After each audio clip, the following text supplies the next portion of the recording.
Be reached. Hello, hello. Woohoo. Hey, how's Hello, it going? guys. A very special episode today, and we'll be right back.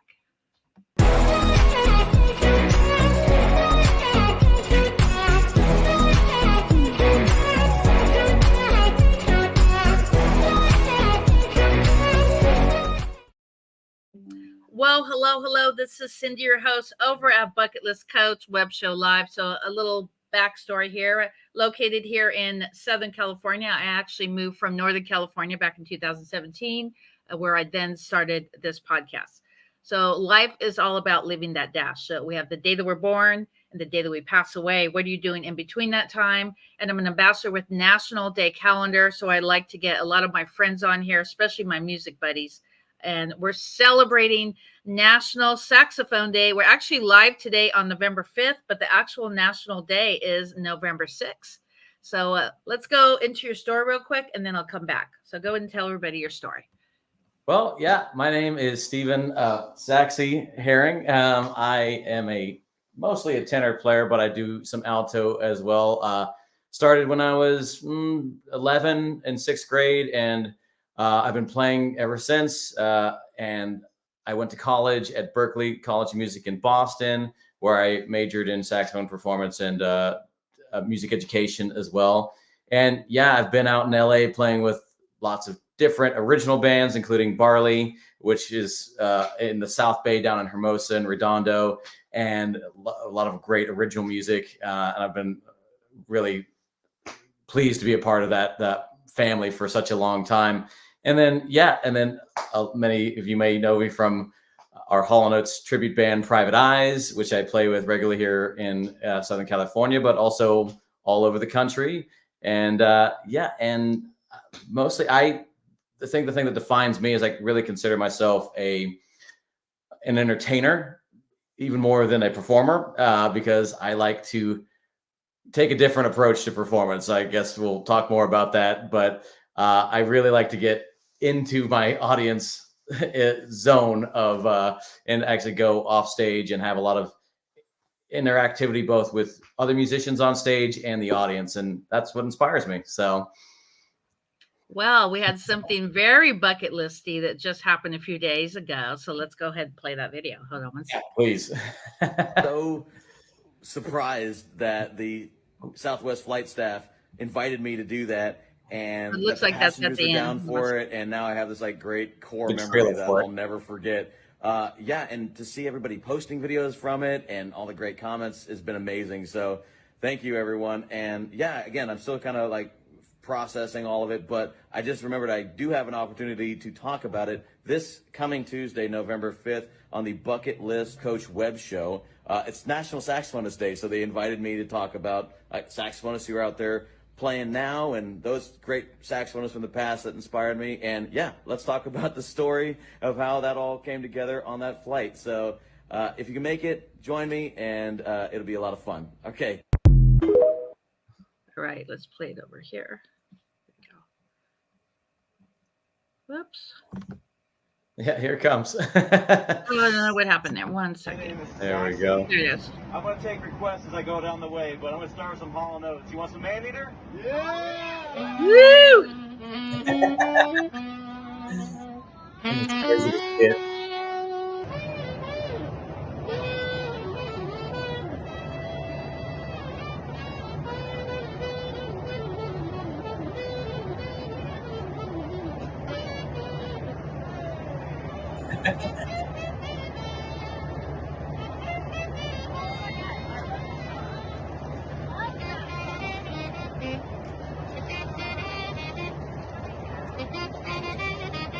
Crazy. Or a person behind me. Yeah. That's amazing. The people that phone. Hey. That is cool. Yeah. So Yeah. how did that all come about? Well, all the world's a stage, even when you're 30,000 feet above it. It's basically, I was very, very late in checking in. If you've ever flown Southwest, you have to check in early if you don't want to get last seats. And I was pretty much the last person in line. And so, Wow.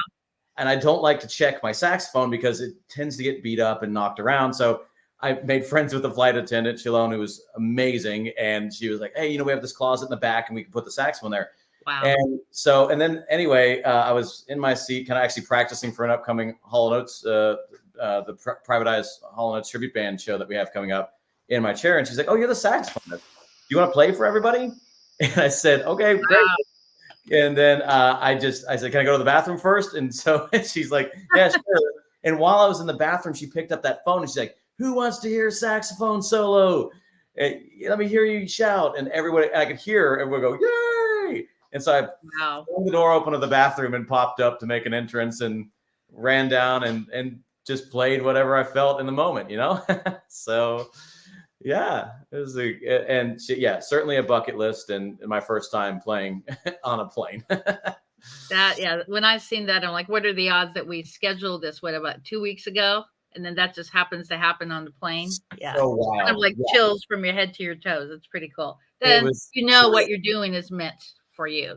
That's definitely your true calling. Yeah. And everybody's like not surprised that I've talked to is not surprised that it was me doing it because it's sort of my MO. I'm always running around the audience. I'm always finding different high places of the stage to run up.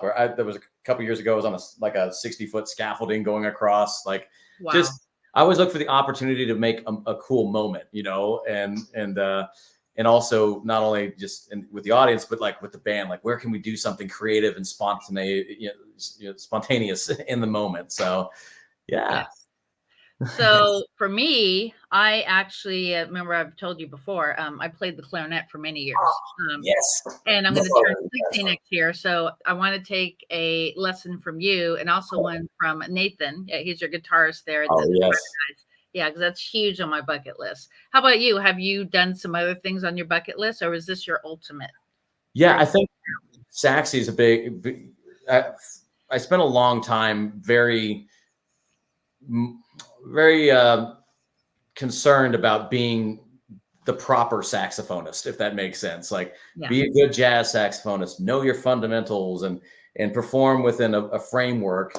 And college, encouraged that. And I took it actually kind of was a little bit discouraging, when I came out to LA, because I wasn't really being myself. I was trying to be, the model saxophonist. And what Saxy means to me, it's sort of very much a bucket list sort of approach where I'm letting myself be myself and understanding who I am, what's different, not trying to be the best saxophonist, but to be me and have my personality shine through in my playing and my performances. And then to, in turn, open up opportunities for others to do the same. So you're probably going to be dragged on stage to play a clarinet solo soon. I knew you would say that. Because there's a friend of mine. She was like, I want to sing. I've taken one lesson. I was like, cool, let's go down to Project Barley in Redondo. They have an open mic. She's like, really? Okay. Sung in front of everybody. It's like, hey, I've never played, a piano accompaniment for a singer. So, let's do this. And whatever, at least we can say we had the courage to try, Yeah, and I believe in September was National Piano Day. There's actually, or Piano Month. There's actually a really amazing dueling piano bar right there in Buena Park. Where the did the Pirate Dinner Tour? Have you ever been there? Yeah. Yeah. So we actually went there a couple days after National Talk Like a Pirate Day. So we all dressed like pirates and everything. It was really, really amazing. And so and you know how when we do in your other band, I'm actually with the camera on the keyboard or whatever you guys are doing. Oh yeah. So the guy's on the keyboard like this, and he looks at me because I have the camera on his fingers.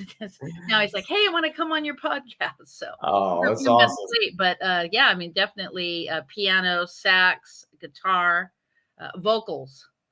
So let's talk about vocals. Oh, for me? Mm-hmm. So I sing. So vocal has been sort of a journey for me because much like other instruments, I sing, but I consider myself a very good background singer and a very good blender. And so where I do some lead singing, but unlike saxophone, where I feel more comfortable on stage with saxophone than I do in any other aspect of life, where I feel so at home. I don't have stage fright. I have like almost the opposite of stage fright. I'm like a ham on stage. But when I sing, another thing kind of flips in my brain where I get very self-conscious about it, because I don't live and breathe that instrument like I do this one, you know? And so that's been a great challenge. I've had some amazing friends, actually Nate, who I just, again, and in Private Eyes, and Jay and Brent and the other singers in my other bands. Mike, yeah, I mean, there's so many great people that I admire so much. And so I get little pieces of advice, and they kind of help me, coach me, encourage me. And so, yeah, I look, you know, and same thing with piano. I don't feel the same way on keyboard when I'm playing in Private Eyes that I do with the saxophone. So, but I try to push myself to get to the next level and try to find that same level of comfort with those instruments as well. And also just understand my voice is my voice. And if it's, you know, Bob Dylan didn't have the greatest voice either, but he carried the message of the songs, you know, so let's do it, you know, let's go for it. So what does music bring to your space? What is it about music that just makes you engulfed into your performance? Because you're really great. You're an amazing performer. And everybody, whether it's Private Eyes or your other band, they really want to see you perform. What gets it for you? Like when I talk about music, when I'm around music, when I'm on stage, I feel, and I've even told, I've warned Chris, our band director, like, I'm not entirely in control of Saxy when I'm on stage. Right. Like, you know what I mean? Like, because I get so hyped into the music, and we've had discussions about it. Like, hey, you need to not, you know, injure yourself, like, or do something because you're so worked up. And I guess it's similar to maybe athletes and stuff on the football field and things where there's this sort of excitement, and it accesses a point and a part of our brain that's so primal, and I connect with that so well, and I honestly feel so immersed and comforted in that realm, and I just don't know. And I also, it's funny, I actually have like withdrawal when I haven't played in a while, because it's like an addiction, and where it consumes you when you're in it, and then when you're not with it, your personality in life starts to change because you're not doing what you were meant to do on this earth. Again, another bucket list sort of concept, where like, if you're not really, you know, living your authentic life and who you are, then you're not taking full advantage of the short time we have, you know? Yeah. Well, if you know, you know. So before I started my travel agency, I actually took a drive up to Santa Cruz because I'm in the surf community, and I love going to different surf museums. And I always say hi when someone crosses my path. So I walked out of the surf museum, and there's this kid. If you go to my Instagram, you could actually see the photo of him and I. I think he had some kind of disability. I can't recall what it was. And as soon as I got out of the museum, I said, "Hi, how are you?" He goes, "I'm great." He goes, "Do you know that I have a bucket list?" Oh, yeah. And I got that feeling, the head to toe feeling. And about a year from that, that's when I decided that I was going to step up my game of being a travel podcaster to actually start a travel agency. And about a year later, like I said, I started my agency, and I had 2 agents. Now I have over 86 agents. Wow. Because I followed my dream and I never gave up. Exactly. So, and I get that feeling, you know, when I meet people and we're kind of like on the same page, you know. Yeah, exactly. Yeah. Yeah, it's amazing what you're doing, supporting, again, musicians and people's dreams and aspirations, and to find those moments in life where you can pull from. I just came to mind when I was in 6th grade. I was playing saxophone because I didn't want to be in PE. I think there was a choice between or one subject or another, and I said, I'm going to pick this, and I was playing all the classics, you know, Hot Cross Buns, Mary Had a Little Lamb, all these, you know. Yeah, I was super bored, you know, but then we came across this, like, the French March song, the da da da da da da da da da da. Right. And I decided that day, when I practiced it at home, and I was like, I'm getting into this. This is a song I recognize, and it's got energy and motion behind it. And so when I went in, we all had everybody in the whole, like, there's like 12 of us all had to play that piece as a test. and people going, messing up and stuff. But I had practiced like all night, and I went in all slow, and I started stomping my foot, and that whole room was like clapping along with me. And the band director, that's where it all started, right there. Yeah. And I was like, oh, I get it now. Like I can, there's something you can access in other people with this. And when I was playing on that plane, and I'm like, you know what, I should do tequila because they can shout. It'll be an interaction. And so it's like finding those moments where you can help the audience feel comfortable and confident to do what they want to do because you're breaking the ice. So yeah, wow. Well, let's talk about Temecula, baby, coming up. Yes, yeah, we got a lot coming up. Private Eyes is going to be on the road through Iowa for 2 shows, West Virginia and Virginia. We're actually going to be playing in my hometown, Leesburg, Virginia, as the second to last date. So I'm going to, all those people I just mentioned that I grew up with, hopefully are going to be able to make it out. That would be amazing. But then, yeah, we're going to be the very next, like maybe 3 days after we get back from the tour, we're going to be at one of my favorite places to play, Old Town Blues Club in Temecula, which has such a crazy, awesome energy because like the audience is as close to me as this saxophone is. Like literally I can reach out and touch the front table, and it's so intimate right there in the front to be able to like share the music. And then people are all in the back by the partying and out and around the decks. And then I go, like, if I'm not playing a song, I'll go run out and dance with them, So like, the sound there is amazing. I mean, the festival you guys did a few months ago was great, but the sound at that Temecula club is absolutely phenomenal. The sound is great. We certainly put them through a lot of challenges because we have so much to pull off all notes. We have to have lots of technical aspects related to it, tracks and other patches and lots of different instruments. And we're always down to the wire on our sound check, but they do a great job of getting us locked in and in time. And then they also have this cool thing. You can see some of it on my Instagram where they have instruments, mounted on the wall, like saxophones and trombones. And I've taken to pulling them off the wall and playing them, whether they work or not. And so there's a couple of me like honking through a trombone or playing the saxophone on the wall, or just because I think, again, it's like an opportunity and a unique moment, like to do something that people might remember, and either get a laugh or, some joy out of it for them. Wow. Well, let's talk about Private Eyes, because I have a relationship with Nathan. I'm actually in the travel business with his father. Oh, no way. Chris. Yeah. So let's do a shout out to all the guys. And how did you get connected with Private Eyes? I mean, you guys have such a great rapport.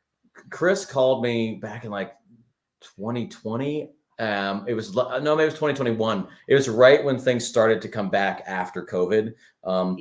As far as performing, and but I had known Chris for years before because we had some other projects we were working on, and it just circumstances, moving changes didn't work out, but we'd always stayed in touch. And then Chris works with a friend of mine who, a former coworker of mine, the manager for Private Eyes. And they reached out and said, hey, we worked together a few years ago. Would you like to work with us again? There is a saxophonist that they had, Tyler, who was really amazing. And he couldn't commit anymore because he had so many wedding gigs. But I took over, and my first shows were in Orange County. And then also we went on tour of Wisconsin and like Illinois. And it was awesome. And so we've been together ever since. And those experiences on the road bond you to, like, because you're going on, overnight red-eye flights. You're finding rental cars and vans and driving 10 and 12 hours across country, and then throwing all your energy on stage to a group of complete strangers, making wonderful friends with them at the end of the show, and then leaving, and then never seeing them again. I try to stay in touch with them on social and stuff, but it's such a whirlwind, and so it bonds us, and we all look out for each other too. I think musically too, and personally, we're always checking on each other to make sure we're healthy and we have everything you need. Who forgot a cable? You can borrow mine. You need a reed, take one. So yeah, it's a little family, you know? So how do you keep it together on those days? Because I know a lot of people in the music industry. When let's say that the music isn't going how it should be, like the audio or the microphone is not working. There's kind of a situation because I've seen that happen before, and when Yeah. you just really have it together. So how do you? It's just all mindset. Just keep yourself going. Mindset, and also we've had like literally I've had times where I've had no sound on stage where it's just gone and I'm just going off of muscle memory, like what I need to play on the keyboard, and I'm hoping it sounds right. So really, like, and nothing teaches you the songs like being on the road, because you are playing over and over every night and it locks into your brain. And Yes. so so that's a big help, as well as um, when something goes wrong, and this may sound crazy, but I actually enjoy it because Yeah. it's a challenge and it requires improvisation to figure out. Like, oh shoot, my microphone's out. What do I do? I just ran and threw my bell into the vocal microphone and let it play through there. Or what do we do if that part doesn't come in? I'll play the part on sax instead of playing it on keyboard, or any number. I fell completely. Is that Old Town Blues Club? I fell off. I was standing on a chair playing a solo, and then I fell off and like Oh, like just collapsed in front was of. that in May? What show was that? Oh, I have it on. It was, I think it was last year in December or something like that. Oh Because, wow. Okay. but yeah, I was standing on a chair, and as I went down, I stepped on one of my saxophone stand. I think it's holding it up right now, and I just tripped over the leg of it, and I just went flying. And I'm like, cool, can I play a solo with one leg? Like trying to, like, Chris is like picking me up, and I go march over to do my part, limping. And you know what I did? The next day I posted it, like, here's me falling on my face, like, rather than be ashamed of it or embarrassed, I'm like, this is going to make an awesome, funny story for later. Wow.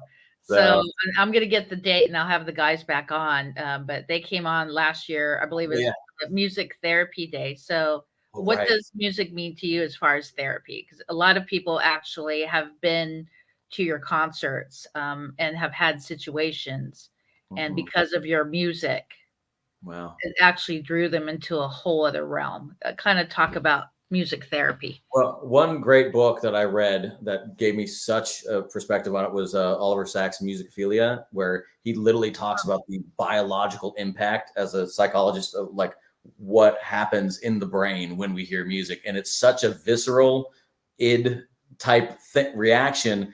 And so people who even have major memory problems, like short-term memory loss, can remember things if they do it in rhythm. There's all these other tools. And so music accesses a part of our brain and our soul, and that helps us think in a way that we don't normally do in our day-to-day lives. And on top of that, it releases stress. It gives opportunity for expression. People who sit in an office all day can literally run up and dance in a mosh pit. It's like, it's this awakening of and accessing of who you are, because it gives you permission to do it. It allows you the chance to be who you are. And somebody also, that's the great thing about lyrics, and that's what with all the different songs and Hall & Oates, it's like everybody's going to take a different form of relation to those lyrics. This may mean something to one person, it may mean something totally different to this other person, but they'll find meaning. Like, this song represents my breakup, or this song represents my mom and my relationship to her. And so I'll tell you one thing that really helps me is I lost both my parents in March this year. Oh, so sorry about that. And it was devastating. And but I had a choice. I came back from that, and about 4 days after they passed, the guys were like, "Hey, do you still want to do the show at Desert Diamond Casino?"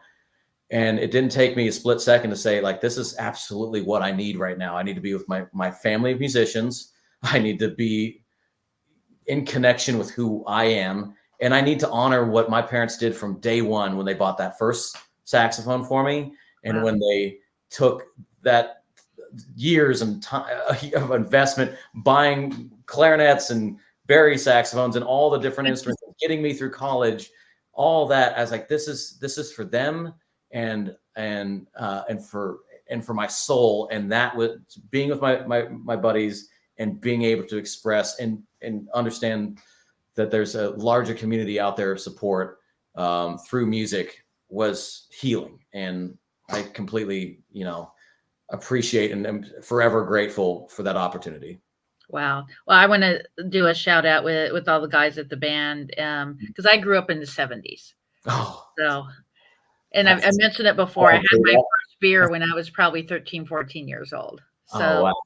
this Hall & Oates tribute band actually just brings me back to the 70s. I mean, I'm so jealous because those are the years. So much good music. Yeah. I mean, there's a lot of music that's great now, but yeah, if it just takes you back to a whole other level. Yeah. It's hard for me to explain because I'm a little bit older, but the 70s and 80s. And that was pretty crazy time. Well, Chris is very Chris, our band director, and Private Eye is always reminding us that we're recreating, an entire memory for others. There was a show at Sunset Station. I remember there was a gentleman in the audience with this huge banner that he had gotten at like a show in the 70s from Hall & Oates signed. Wow. And he was like waving it, and he was like desperate to like show us on our side of the stage, like, look. And so that was somebody completely reliving a beautiful memory. We've had people who said that they met at a Hall & Oates show and that's how they got married or got together. Right. And so,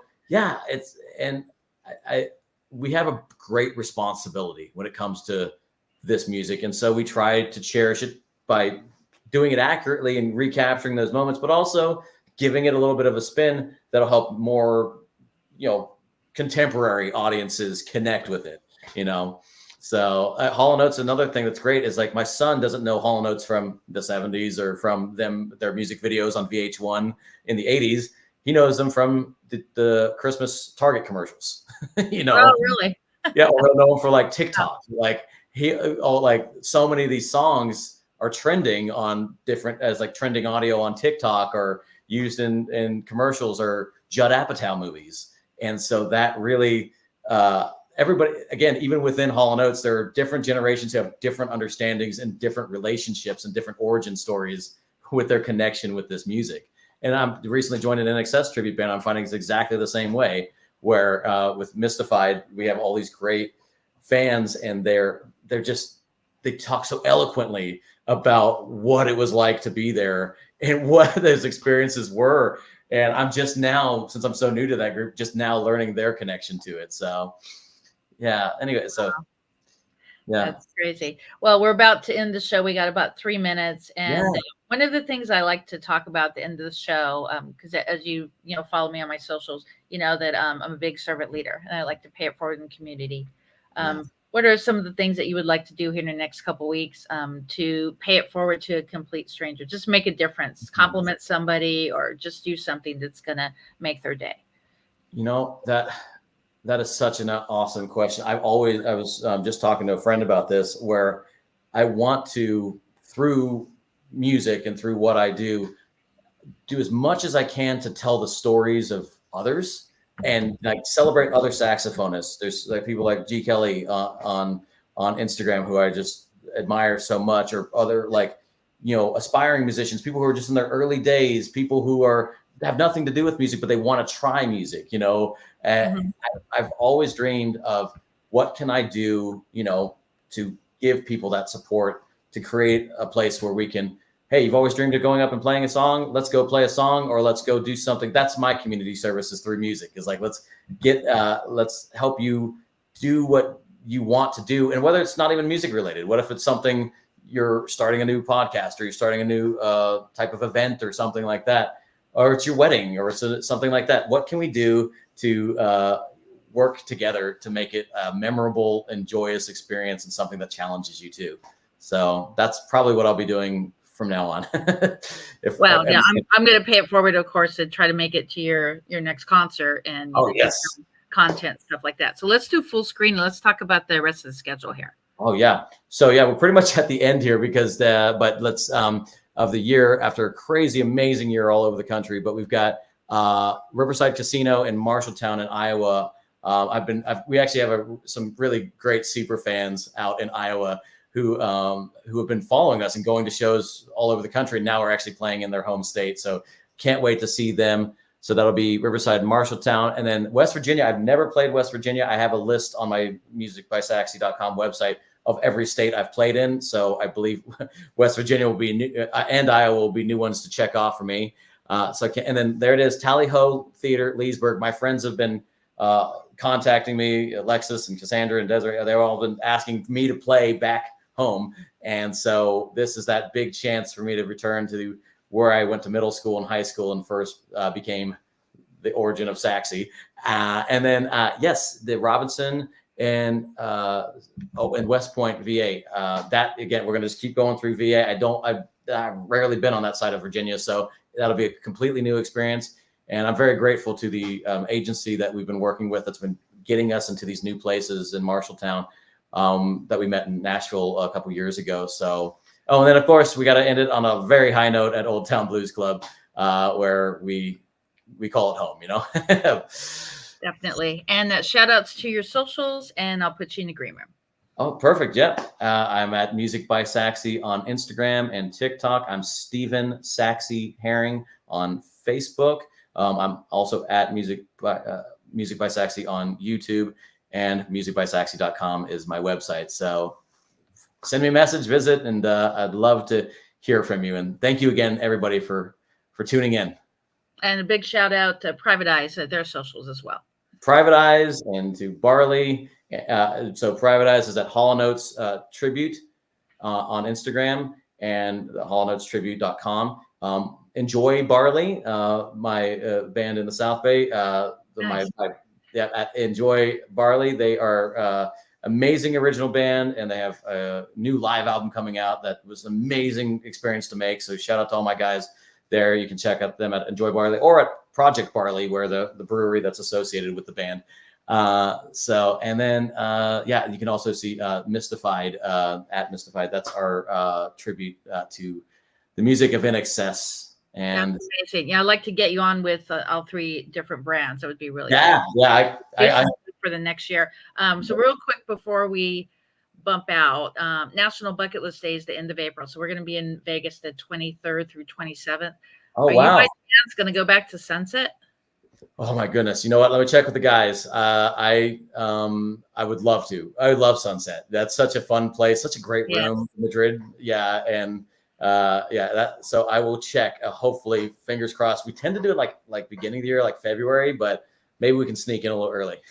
Okay, because I've actually seen Craig Chiquisa there. I used to live in Las Vegas. Oh, no way. Right? And so cool. That actually is one of my favorite songs with Starship. So that's one of the songs I want to learn with Nathan on guitar. So. Oh my goodness, yes. Then you come up and play it for us.